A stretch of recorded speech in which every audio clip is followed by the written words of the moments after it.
Thank you for watching. Today what I hope to do is take my Rhino 200DS, my little sub nose here. I want to get the cylinder removed so that way I can send it in to get retreated. As you can see, it's pretty scratched and some of the finish is coming off.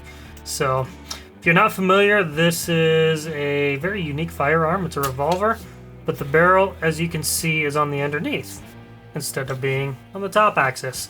This puts it much better in line with your wrist and reduces felt recoil. So, you know, pretty basic, similar operation to any other revolver. It has an internal hammer. This external hammer is what they call a fox hammer, and it's used to activate the internal hammer. So, that's your hammer, your trigger, and here's your cylinder release. So with those three covered, we'll get started here. Looks like the first thing I'll need to do is remove that little screw right there.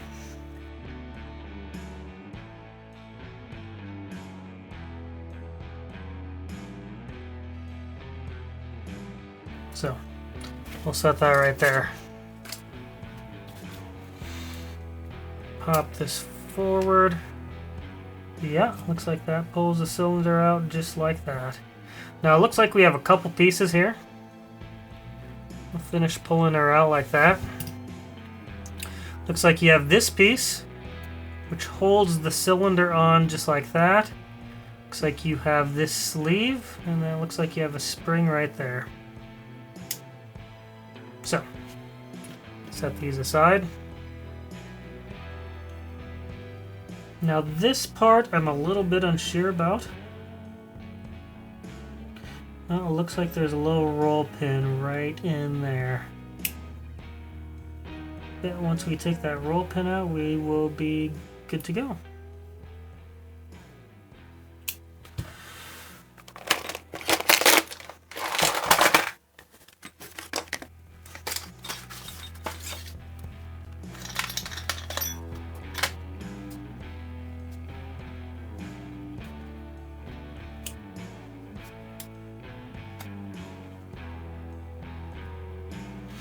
Looks like it comes out pretty easy.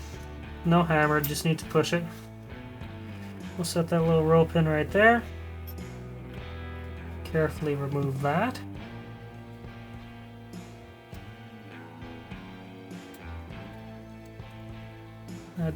No, give it a little bit of wiggle and there we go. Now be careful, there's a spring in there.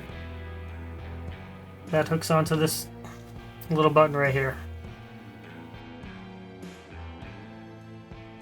So the cylinder was really tight on mine in order to remove this shaft. As you can see, it's notched right there. What I took was a very, very, very small, I call it a Mexican end wrench. And I placed it right in that channel there, so that way it's good and solid. And as you can see, it can't wiggle much. Now I put it in the vise with the nylon clamps, clamped her as tight as I could like that. And if we go up to the top here with a clamp good and tight, give her a little bit of tug, and it loosens right up. Now we're back on the working bench here. I just showed you how to loosen that shaft, so what we're going to do is we're going to continue to spin her off here. Now be very careful. I can feel there's quite a bit of tension on there from that spring. So as you spin her, make sure you apply tension to it, just like that. And off she comes. That spring looks like it has definitely seen some better days. Now we should be able to push this out this way. Just like that. So, looks like there's a bushing in there. Don't know if you can see that or not. If you want, you can remove that, and you can also remove these pins if you wish. At this point, I don't need to, and I really don't want to, so that's it for this video. Thank you for watching.